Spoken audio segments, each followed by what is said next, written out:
Bom dia, amigos do Portal da Holanda. Nós estamos ao vivo da redação do portal para transmitir para você a entrevista exclusiva com o candidato pelo Solidariedade a prefeito de Manaus, Henrique Oliveira.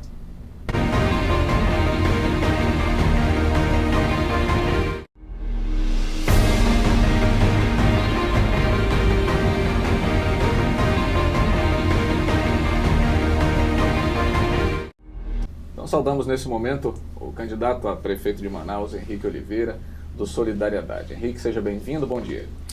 Oi, Jaque, bom dia. Bom dia também a Débora, a Thaís. É um prazer muito grande nós termos mais uma vez aqui no Portal da Holanda, o portal mais acessado da região norte do país, a essa oportunidade de nós termos aí mais quase uma hora para falarmos sobre nossas propostas. Muito bem, e como citou o candidato, nós temos aí as nossas colegas, as conhecidas musas da política amazonense, Thaís e Débora. Bom dia, meninas. Bom dia, Jack. Bom dia para você que já começou a nos acompanhar no ao vivo com o candidato a prefeito, Henrique Oliveira. Mande seus questionamentos que nós vamos fazer ao candidato. Bom dia, candidato. Bom dia, Débora. Bom dia. Bom dia para você. Ó, reforçando o que a Thaís disse. Tem uma dúvida, tem uma curiosidade, quer questionar, aproveitar essa oportunidade? Não perca tempo. Nós vamos estar selecionando algumas perguntas de acordo com os temas que a gente vai estar abordando aqui. Participe, seja bem-vindo. Candidato, enfim, a campanha começou. E como tem sido essas primeiras horas do Henrique Oliveira, candidato pelo Solidariedade? Olha, eu costumo dizer que esse é o momento mais gostoso da campanha e da vida política, de um político sério, de um político que gosta de estar nas ruas. Apesar de nós recebermos constantemente todo o desgaste que a população tem hoje no político, né? Eles veem o político sem avaliar se é o Henrique, se é o Arthur, se é o Marcelo, se é o vereador ou o deputado federal ou o prefeito. Está todo mundo no mesmo balaio, no mesmo saco. Então, assim, a rejeição do político, do ser político, é muito grande.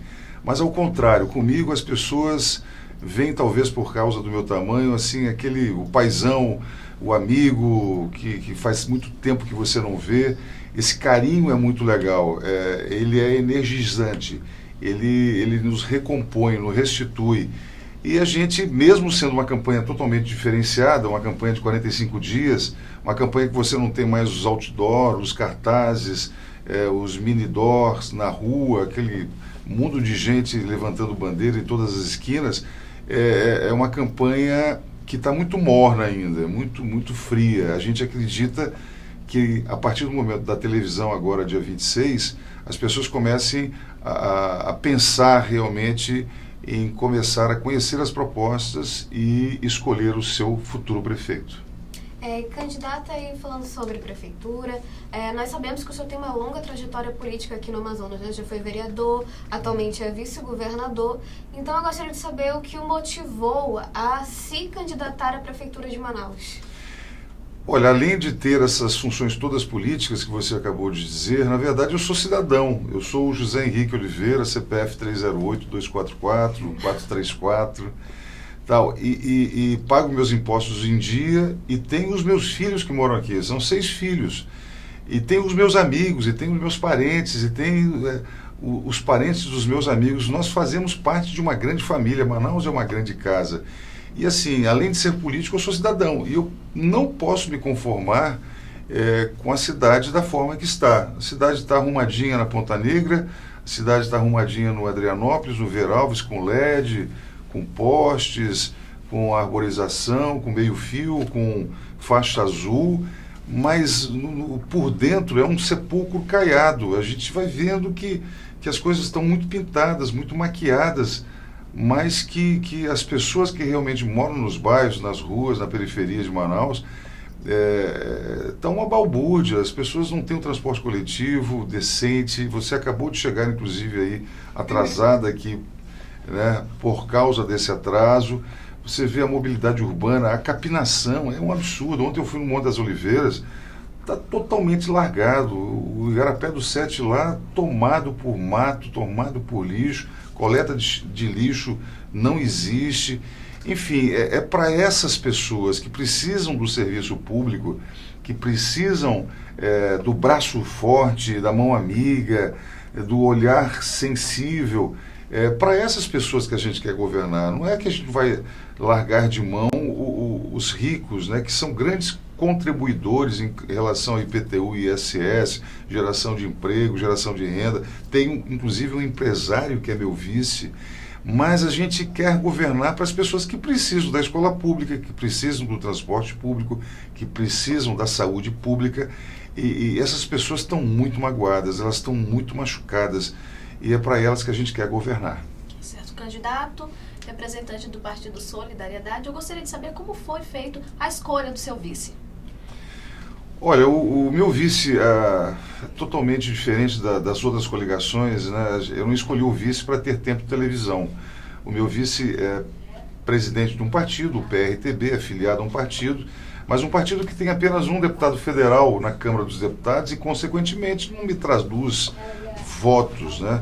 As outras composições, elas tentaram fazer, aí o Arthur, junto com o Braga, foi em busca de tempo de televisão, o Marcelo foi buscar no Serafim, no Omar Aziz e no Alfredo o tempo de televisão, essas composições Frankenstein que eu falo. Frankenstein era um monstro quase do meu tamanho, ele tinha a cabeça enorme, igual a minha, mas tinha a boca de um candidato, o olho de outro, braços de uma outra pessoa, enfim. Foi montado essas chapas monstrengos que agora estão buscando a prefeitura. E a qualquer custo, porque depois eles vão dividir os cargos, vão dividir as obras, vão dividir os serviços, e sempre com as mesmas empresas, sempre com o mesmo status quo, sempre do mesmo modus operandi, para poder fazer caixa e a população continuar chupando o dedo. Essa é a nossa diferença. O meu vice foi escolhido, nós temos o PMB também, que é um Partido da Mulher Brasileira, que está conosco com apenas um deputado federal. Tanto é que agora, dia 26, você vai ver na televisão a nossa propaganda começando. Nós somos o primeiro candidato a aparecer no programa eleitoral, com 25 segundos apenas, né? Contra 2 minutos e pouco, 3 minutos do Arthur, 2 minutos do Marcelo. Mas a gente não desanima por isso. A gente vai estar nas ruas como já está até hoje. Dando os passos largos, caminhando, abraçando as pessoas, falando das nossas propostas, e esse vai ser o grande diferencial. E falando de propostas, vamos falar sobre Manaus, né? E as suas propostas para tentar resolver alguns problemas que a cidade tem. Débora, você já tem alguma pergunta? Bom, agora já convido vocês. Acredito que os nossos interagentes já devem estar mudando perguntas. Não precisa aliviar, não. Pode mandar perguntas. Pode mandar. A gente vai tentar as mais responder um número possíveis. Legal aí de perguntas. Mas a gente vai começar com temas importantes que precisam ser esclarecidos. Vamos apresentar os problemas e você a solução. Certo. Vamos começar então com o transporte coletivo, como já havíamos conversado nos bastidores. Quais são suas propostas para essa questão? Vamos lá. Transporte coletivo, ele é considerado pelos manauaras como o segundo maior problema, né, a ser enfrentado.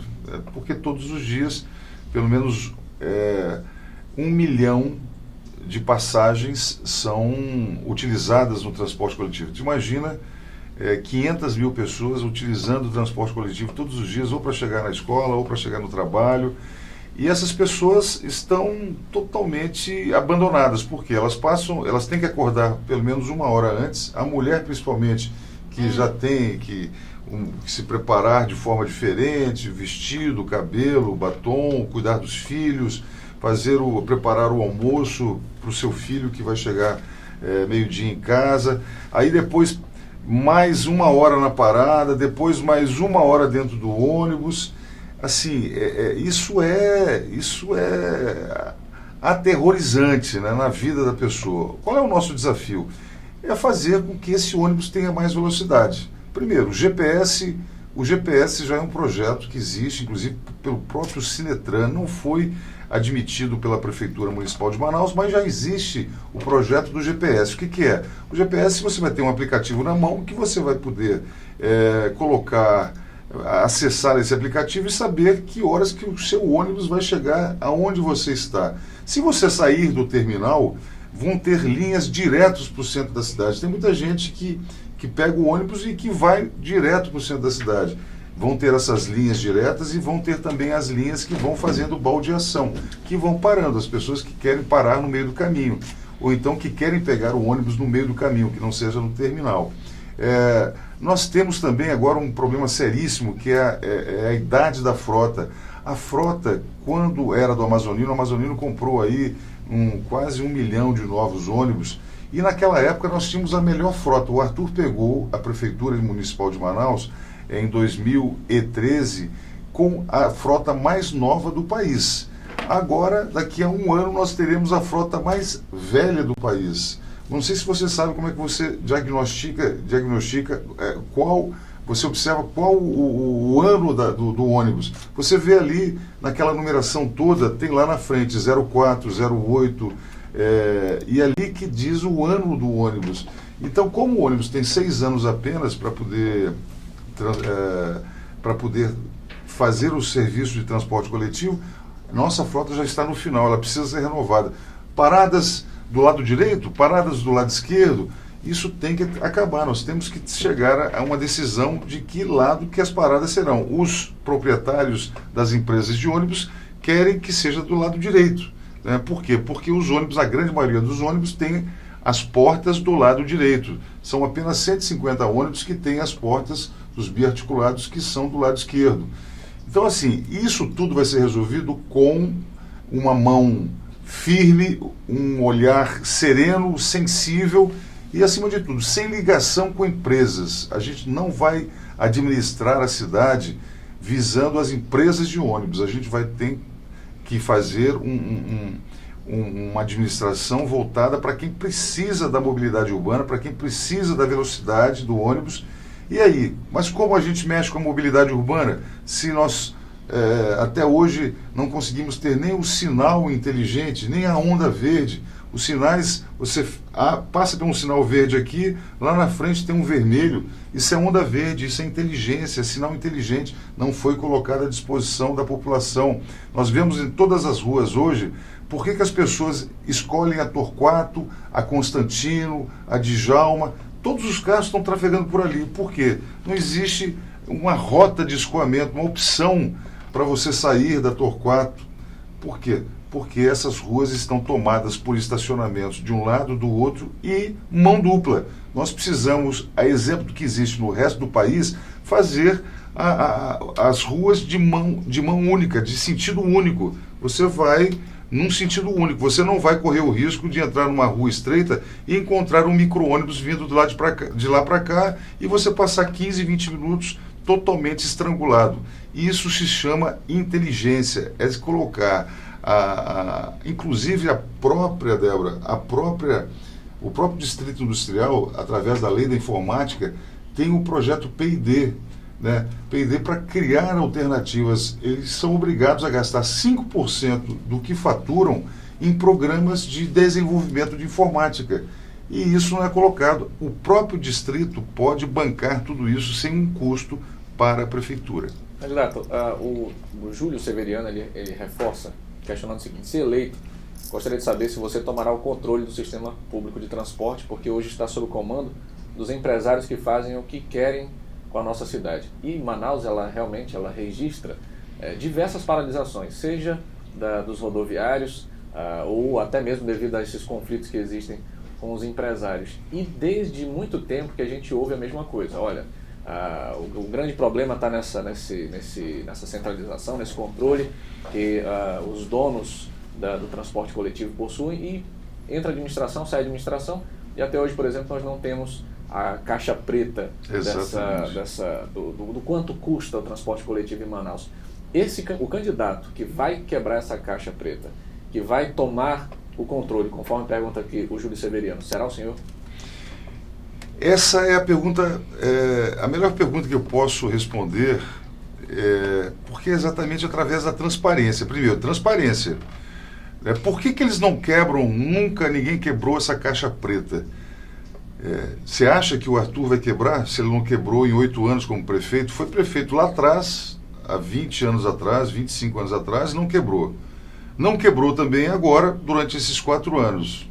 né? Fez a ficela de entrar no ônibus, puxar um cartaz de aumento de tarifa, fez essa confusão toda com os empresários. Por quê? Por política, porque se houvesse um aumento da passagem agora, nesse momento, ele estaria amargando números muito piores e muito mais negativos. O que precisa é transparência, e o que não pode é ter rabo preso. Quem tiver rabo preso não vai nunca brigar com o empresário. Essa briga é para inglês ver. Depois eles sentam num restaurante, tomam um vinho, se acertam, e quem sofre é a população. Quem não tem compromisso com o empresário? Sou eu. Desses outros todos, o Serafim, inclusive, teve o Marcelo, que foi secretário da IMTU, e não resolveram o problema de transporte coletivo. Agora surgem como salvadores da pátria, vendendo projetos que são até interessantes. O próprio Serafim tinha a Domingueira, que é importantíssima. Nós vamos, além da Domingueira, nós vamos ter o passe livre para o estudante. O passe tarifa zero para o estudante. O estudante vai ter uma ida e uma volta para onde quer que seja, porque às vezes ele estuda perto da sua escola ou perto da sua universidade, a sua residência fica perto da universidade ou perto da escola. Então ele pode utilizar aquela passagem de ida e de volta para poder ir para o cinema, para poder ir para uma biblioteca, para poder ir treinar, tal. E isso faz o quê? É R$ 1,50 de ida, R$ 1,50 de volta, R$ 3 por dia. R$ 3 vezes 22 são R$ 66, 22 dias que ele iria para a escola. R$ 66 vezes 3 estudantes numa casa, são quase R$ 200 de dinheiro que vai circular ali na farmácia, na academia, vai circular no cinema, vai circular na cidade. Isso terá um custo. Tem dinheiro para fazer isso? Mas como é que você vai ter dinheiro? Tem dinheiro sim. 58 milhões de reais, esse é o custo por ano. E existem muitos encontros de conta que poderão ser feitos pelas dívidas que essas empresas de ônibus têm, por exemplo, com o ISS. Esse pode ser uma parcela de contribuição, de encontro de contas, que vai favorecer, acima de tudo, a todos, a família como um todo. E isso pode ser feito. Não gastaram 250 milhões com propaganda? Por que não pode tirar um pedaço disso e você utilizar em benefício do estudante, das famílias e do comércio e da circulação de riquezas e renda no município? É possível sim. Podemos aguardar Domingueira e passe livre. Domingueira e passe livre. Esse é o nosso compromisso. Candidato, a Gabriela Alves, ela está perguntando quais seriam as suas propostas para tentar melhorar a segurança de Manaus. Embora a maior responsabilidade seja do governo, como é que a prefeitura poderia contribuir para tentar melhorar um pouco, né? Vemos que o Sinetran divulgou um número recentemente que mais de 1.000 assaltos aconteceram de janeiro a junho deste ano em ônibus. E também nós temos frequentemente arrastões na Avenida Djalma Batista, nas paradas. Os estudantes que estão indo para a escola e até cidadãos comuns estão tendo aí esse problema. Alfã. Como é que o senhor acha que a prefeitura poderia contribuir para melhorar?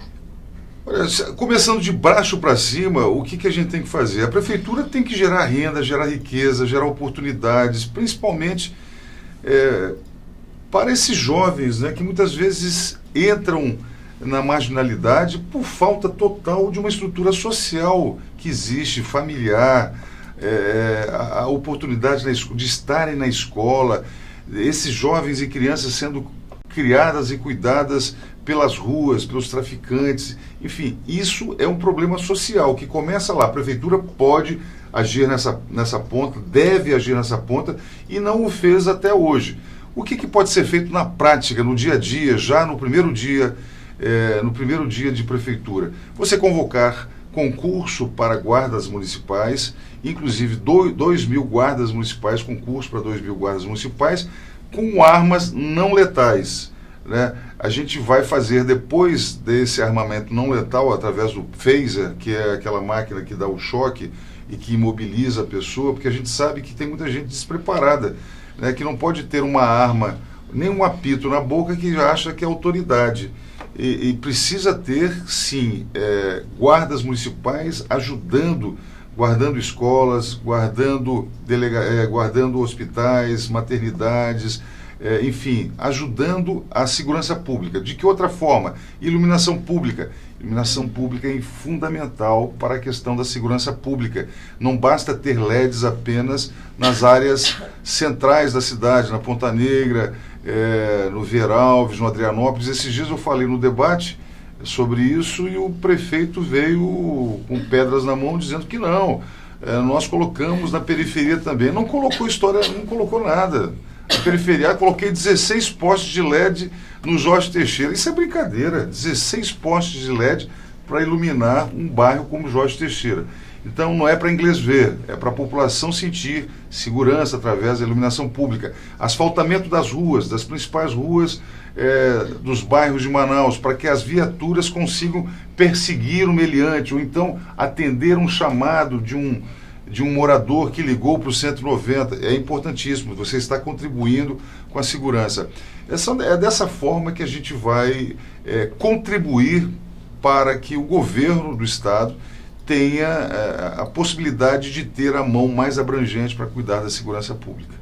Em questão de ônibus, candidato, teria alguma proposta para tentar melhorar a segurança dentro dos coletivos em Manaus? Eu complementaria aí dizendo ainda, além da segurança, quanto ao próprio conforto também dos passageiros, né? Que até então a gente tem ônibus que não tem uma refrigeração, alguma coisa nesse sentido. O senhor tem alguma visão relacionada a isso também? O desconforto térmico de Manaus é uma coisa que estressa qualquer um, né? Principalmente quem anda nas ruas de Manaus. Não tem, porque eu sou caboquinho ou porque eu sou manauara, eu me acostumei com calor. Não acostuma, não tem como você conviver com calor de uma sensação térmica de 40 graus, 41 graus, e estar dentro do ônibus. Lá atrás, na época do estresso, os ônibus tinham um ar-condicionado, mas chovia mais dentro do ônibus, porque não tinha os ventiladores, as cortinas de ar que não deixavam que o calor entrasse dentro do ônibus. Quer dizer, tudo é questão de inteligência, sabe, Jack? É questão não estou dizendo que os gestores tenham sido burros, não. Estou falando de inteligência, de você colocar a informatização, colocar a ciência à disposição dessas medidas. Por exemplo, uma coisa que vai ter que ser pensada daqui a pouco é a questão das mulheres serem molestadas sexualmente dentro dos ônibus, né? Se você pegar do Terminal 4, do T4, do T5, no sentido do centro da cidade, de manhã cedo, 5, 6 horas da manhã, você vê que é um esfrega-esfrega danado, as mulheres sendo vitimizadas, elas se sentem mal. E já existe, inclusive, no Rio de Janeiro, em outros lugares, nos metrôs e nos trens lá do Rio de Janeiro, já existe a separação de vagões para homem e para mulheres. Vamos discutir isso? A gente está disposto a discutir isso. E o conforto é fundamental, aumentando o número de ônibus, reformando essa frota que já está no final da sua vida útil. Nós temos sim como fazer, com a ajuda de quem entende e principalmente com a inteligência a serviço dessas decisões. Candidato, a respeito da taxa, vai proporcionar tudo isso, essa mudança, mas e o valor da taxa do ônibus? Vai permanecer, vai tentar manter o valor ou vai ter alteração? Eu tenho uma avaliação que primeiro que o trabalhador mesmo, eu não digo estudante, por isso que nós vamos agir diretamente no bolso do estudante, favorecendo os seus pais. Mas o trabalhador, quem paga a passagem do trabalhador hoje é o Vale Transporte, é o patrão. O patrão paga o Vale Transporte, então assim, às vezes o próprio trabalhador não sente no bolso isso, porque é o empresário que paga. Mas mesmo que o trabalhador pagasse num final de semana, por exemplo, para sair com a sua família, ou para ir para um determinado lugar de lazer, ou visitar quem quer que seja, ele desembolsa, ele tira do bolso esse valor. E consequentemente, isso faz falta. Mas será que, como o Jack falou, acabou de falar aqui, será que ele se importaria de pagar 20 centavos a mais, de R$ 3,00 para R$ 3,20, para ter um conforto, realmente um conforto, uma poltrona legal, um ar-condicionado legal, o ônibus chegando na hora certa, saindo na hora certa, passando menos tempo dentro do ônibus? Eu tenho certeza absoluta que não. Tenho certeza que 40 centavos por dia são R$ 12,00 por mês. e R$ 12 por mês o empresário ou o próprio trabalhador não deixaria de pagar para poder ter um conforto melhor. Isso é politicagem, essa questão de aumento de passagem é porque vão atirar pedras demais e ele resolveu, já com os baixos índices de popularidade que tem, de empurrar com a barriga, mas vai acontecer como aconteceu com a Dilma lá atrás. Vocês lembram, com a energia elétrica. A energia elétrica, a Dilma dizia, não, vamos baixar a energia elétrica. Inclusive, fez um desconto na tarifa de energia elétrica, todo mundo ficou feliz demais, votou na Dilma, a Dilma se reelegeu. E aí, o que aconteceu depois? O ano passado foi dividido em 10 vezes um reajuste, a tarifa de energia foi lá para cima, você que precisa de ar-condicionado, você vê que você não tem condições de ligar seu ar-condicionado de novo, agora passou para o ventilador de novo, e muitas vezes nem ventilador dá conta, porque a conta de energia está chegando na sua casa com mais de 400, 500 reais.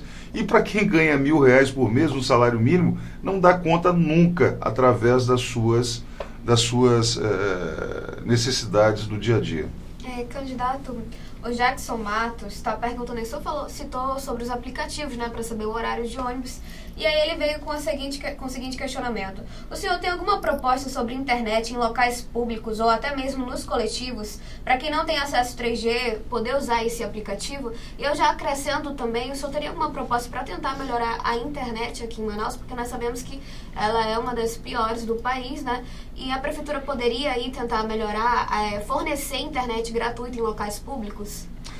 Olha, isso tudo foi proposto há 4 anos atrás pelo atual prefeito, as praças digitais, as chamadas praças digitais, e eu não consigo entender o seguinte, o atual prefeito ele é muito bem relacionado em Brasília, e é Brasília que decide isso através do Ministério das Comunicações, as telecomunicações, as comunicações, quem consegue melhorar tudo isso é o governo federal. E não houve uma movimentação para isso. A internet hoje, ela é tão importante, eu vou fazer um comparativo mais ou menos para o jovem, como se fosse a mobilidade urbana, como se fosse o transporte. Ele precisa se locomover.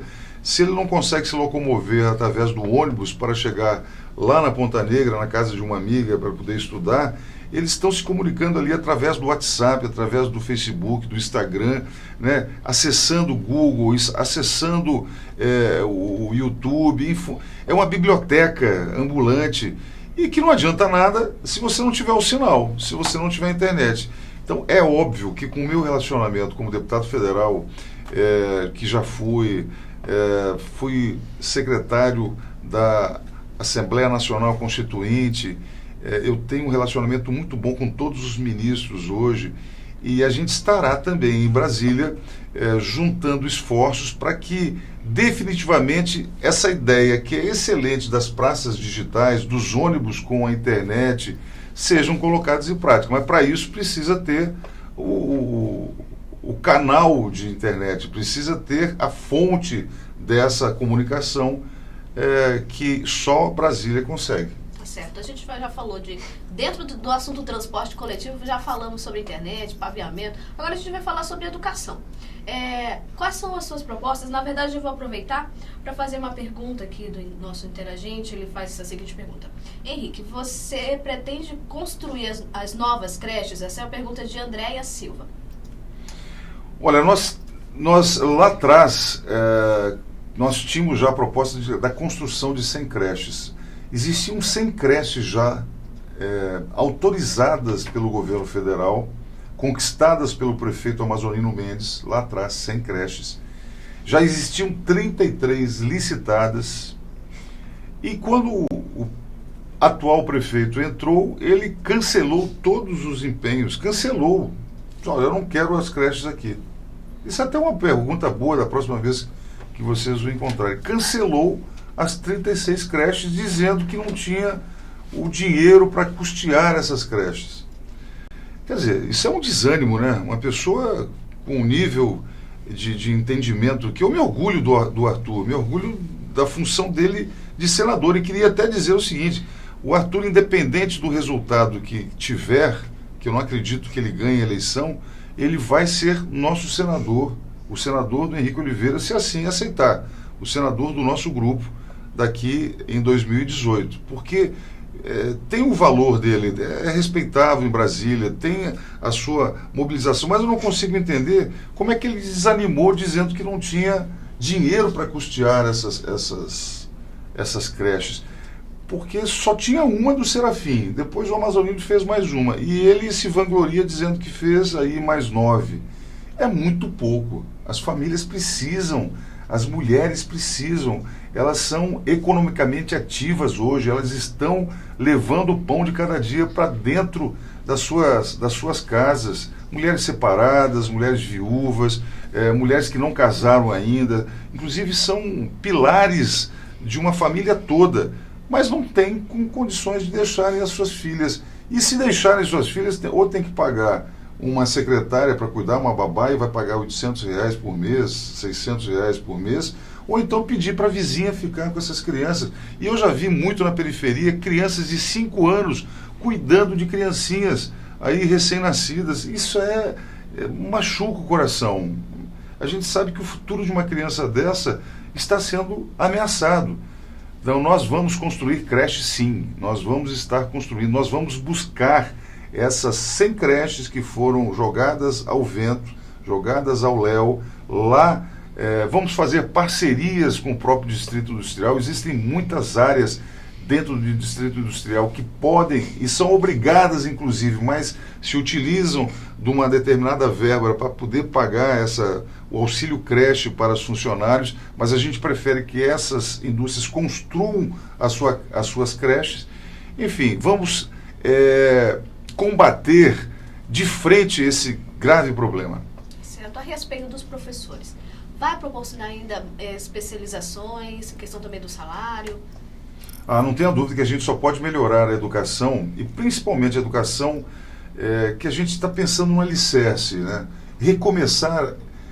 Hoje eu dei uma entrevista dizendo que a gente patinou e voltou para trás, né, nesses últimos 20 anos. A gente tem que fazer o alicerce, construir esse alicerce dessa nova Manaus que a gente quer para as novas e para as futuras gerações. E de que forma é isso? Na primeira infância, de 0 a 6 anos, você tem ali a creche, a pré-escola e a alfabetização. Se essas crianças tiverem uma boa creche, tiverem uma boa pré-escola e uma boa alfabetização, daqui a 18 anos, é uma história rápida, daqui a 18 anos nós vamos ter cidadãos bem formados, já prontos dentro da universidade, com boas universidades, com bons professores, com a valorização dessa educação. E aí a gente mudou a base, mudou o alicerce de Manaus. Nós somos uma geração sacrificada. Nós vemos que a grande população é sacrificada. Ela não tem mais tempo de estudar, ela tem que trabalhar para poder cuidar dos seus filhos, para levar o pão de cada dia para dentro de casa. Mas se a gente não tivesse os nossos queridos filhos, os nossos netos, a gente pouco se importaria com tudo isso, ia vender churrasquinho na esquina, ou ia lavar um carro para poder comprar um almoço, mas a gente tem esse amor a essas crianças, a gente tem que ter amor aos nossos idosos, a gente tem que ter amor à vida, e é por isso que, através da valorização desses profissionais tão importantes que são os professores, né? E qual é a valorização? Eu não conheço outra valorização que não seja a financeira, a monetária. E isso deixou a desejar demais pelos ex-prefeitos daqui. Candidato, aí nessa vibe de crianças, eu gostaria de saber as suas políticas públicas para os adolescentes e para os jovens também, né? Que estão aí ingressando no ensino médio, se tem propostas para o primeiro estágio, teria alguma... Exatamente quando eu falei sobre a questão da segurança, né? A energia, o adolescente, e eu falo isso porque eu já tive 4 adolescentes na minha casa, tenho uma ainda, a Natália, de 17 anos, e tenho mais 2 pequenininhos, o João Vitor, de 3, e a Maria Valentina, de apenas 7 meses. Mas o adolescente é uma bomba atômica, né, reativa. Ela tem ali dentro dele uma energia que precisa ser canalizada para onde? Para o bem. Se tiver uma mira errada, ela vai ser canalizada para o mal. E essa é a grande preocupação das mães, porque as mães amam seus filhos, os pais amam seus filhos, os pais querem ver esses filhos bem-sucedidos. E o que precisa? Primeiro, escola para esses filhos, educação para esses filhos, qualificação para esses filhos.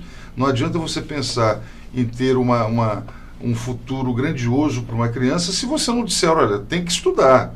Tem que estudar, e a criança tem que estudar quando se interessa em ir para a escola, quando está interessada, porque se ele for para a escola, ele vai encontrar amigos, ele vai encontrar diversão, ele vai encontrar ali a internet, a biblioteca, vai encontrar o esporte, o lazer, a piscina. Então a gente precisa melhorar muito a escola, para que as crianças gostem da escola e tenham qualificação. Tendo qualificação, a gente consegue. Se você abrir os jornais hoje, se você for abrir os jornais do domingo principalmente, você vai ver que tem emprego. Os empregos existem, né? É uma menor escala, sem dúvida, porque o Brasil entrou em recessão, mas precisa da qualificação. Se não tiver qualificação, não vai conseguir um mercado de trabalho. E a gente tem requalificar e reordenar todas as praças públicas de Manaus. A gente vê que elas estão largadas. Além de colocar a internet, colocar as quadras de esporte, colocar, principalmente na periferia, não apenas na Ponta Negra, mas deixar o jovem na rua, porque o jovem gosta de estar com seus amigos, mas em atividades positivas, não na mão de traficantes. Candidato, em relação à educação universitária, a questão da Bolsa Universidade vai permanecer? Vai permanecer, mas com muito mais rigor, né? E eu digo com rigor porque quem vai doar essas bolsas não são os deputados, não vai ser cota de deputado, não vai ser cota de vereador. Olha, arruma para mim e para minha amiga aqui, que a minha amiga está precisando fazer o curso lá de fisioterapia no CIEC, tá, no CIESA. Isso não vai acontecer. Vai haver um rigor, porque quem precisa de bolsa universitária são as pessoas mais carentes, as pessoas que não conseguiram pegar uma verba do FIES, que não tem um pai abonado que pague uma prestação alta numa Newton Lins, enfim, é importantíssimo. E nós temos nos nossos quadros o candidato a vereador que mais entende de bolsa universitária, inclusive foi do Bolsa Universitária, que é o Rony. O Rony vai ser um dos artífices dessa reestruturação do exemplo que deu certo e que precisa ser mantido. Candidato, o meu questionamento agora vem exatamente de um dos leitores aqui, que ele tem questionado sobre o valor da gasolina na cidade de Manaus. Vamos lá, aí entra a questão do desenvolvimento, enfim. E eu sei que essa relação é uma relação muito delicada, mas fazendo uma consulta rápida aqui, nós identificamos o seguinte: em São Paulo, por exemplo, São Paulo, postos de gasolina possuem gasolina com R$ 3,09 o litro da gasolina. Em áreas mais ricas de São Paulo, são aquelas partes centrais, ela chega a 3,9. Em Manaus nós estamos com 3,8 alguma coisa, ou seja, nós hoje em Manaus pagamos o preço de uma gasolina de uma área nobre, em São Paulo, por exemplo. Existe alguma forma de adequar isso? Nós estamos tão próximos de grandes produtores, nós mesmos produzimos isso aqui de forma local. Por que essa gasolina é tão cara? O senhor tem ideia? Olha, isso é questão da política fiscal do governo do Estado, né? Os tributos que são inseridos em cima da gasolina deixam com que ela seja praticamente no mesmo preço. O que precisamos é que o governo federal tenha um olhar voltado para essa situação, sabendo que quem mora nessa região do país precisa ter privilégios, não tenha dúvida. Se a gente quer manter a floresta em pé, se nós queremos manter os nossos igarapés limpos e vender isso lá para o resto do mundo, porque nas negociações do governo federal, quando vai pedir um empréstimo lá fora, as instituições internacionais, elas colocam, olha, vamos te emprestar, mas você tem que manter ali a floresta em pé, vamos fazer uma reserva indígena ali perto de Maués, vamos demarcar mais umas áreas aqui, porque eles não querem que a floresta, e acho até que tem razão, eles acham que a floresta é o pulmão do mundo. Mas só que nós não podemos não ter vantagens em cima dessa preservação. E o governo federal precisa ter um olhar diferenciado para esta região, sabendo que aqui em Manaus moram 2 milhões de habitantes que não merecem nem menos nem mais do que os habitantes lá de São Paulo, lá do Rio Grande do Sul, de Porto Alegre. Mas isso é uma questão de política macro, né? O que a prefeitura pode fazer é investigar através de mecanismos da própria Anvisa, ou da Covisa, ou do Inmetro, através de parcerias com o governo do Estado, se está havendo os cartéis, né? Os cartéis, porque muito poucas pessoas detêm a grande maioria dos postos, né? São grandes redes que podem estar cartelizando este preço. E isso não é só a prefeitura que pode fazer, nem só o Estado, mas qualquer cidadão fazendo uma denúncia ao Ministério Público. Esse questionamento, até adequando aqui, ela acaba de uma certa forma servindo inclusive como um entrave para a atração de Manaus como um centro turístico, né? Você vê, por exemplo, outros lugares como logo aqui acima no Caribe, todo mundo falando sobre o preço da gasolina lá é barato e tal. E assim, quais os atrativos que nós podemos ter, né, para que Manaus possa ser de fato uma potência turística local? Esse seria um dos entraves. Mas o que o Henrique Oliveira, da Solidariedade, tem para Manaus no sentido de transformá-la em um centro turístico? Vamos falar sobre turismo e geração de renda. Eu vou falar como um apaixonado que eu sou por esse local do país, por essa floresta, por esses rios, pelo Rio Negro, pelo Rio Amazonas, apaixonado por essa gente que melhor do que ninguém no mundo sabe receber, que tem um receptivo maravilhoso. Mas o que falta para a gente?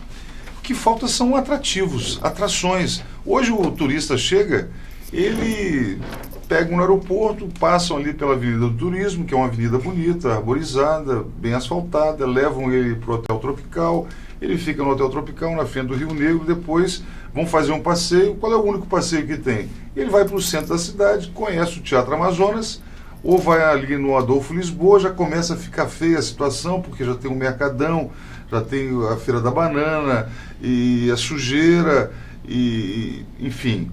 Nós precisamos tematizar essa cidade, transformar ela realmente no que os turistas gostariam de ver aqui.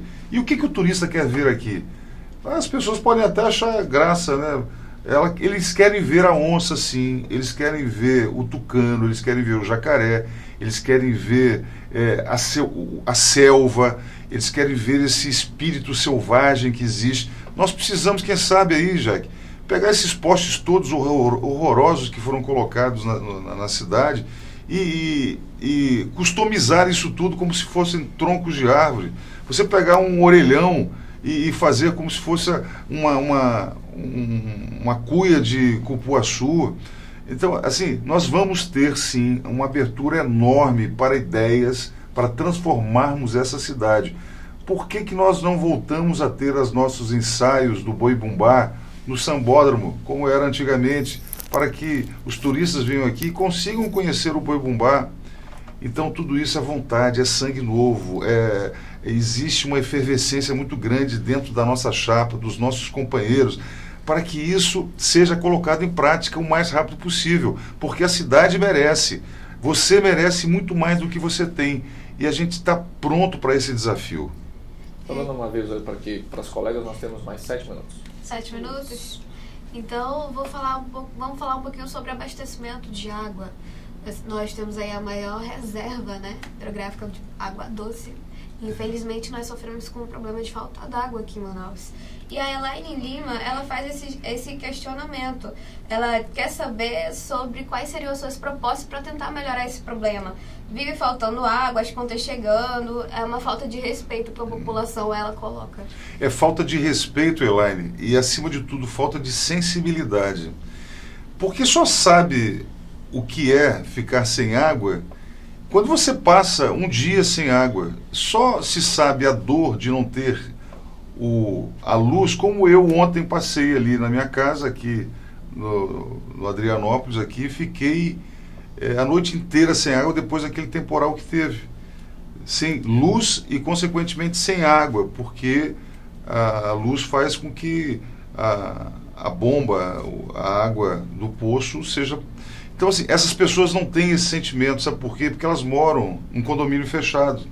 Elas nunca passaram calor, elas nunca passaram uma noite sem luz, elas nunca passaram um dia sem água, tá cheio de puxa-saco do lado e uma cerca de jurubeba, porque na hora que dá sede, vem a água potável do seu lado. Nesse momento, Elana, a gente deveria estar se preocupando com a qualidade da água.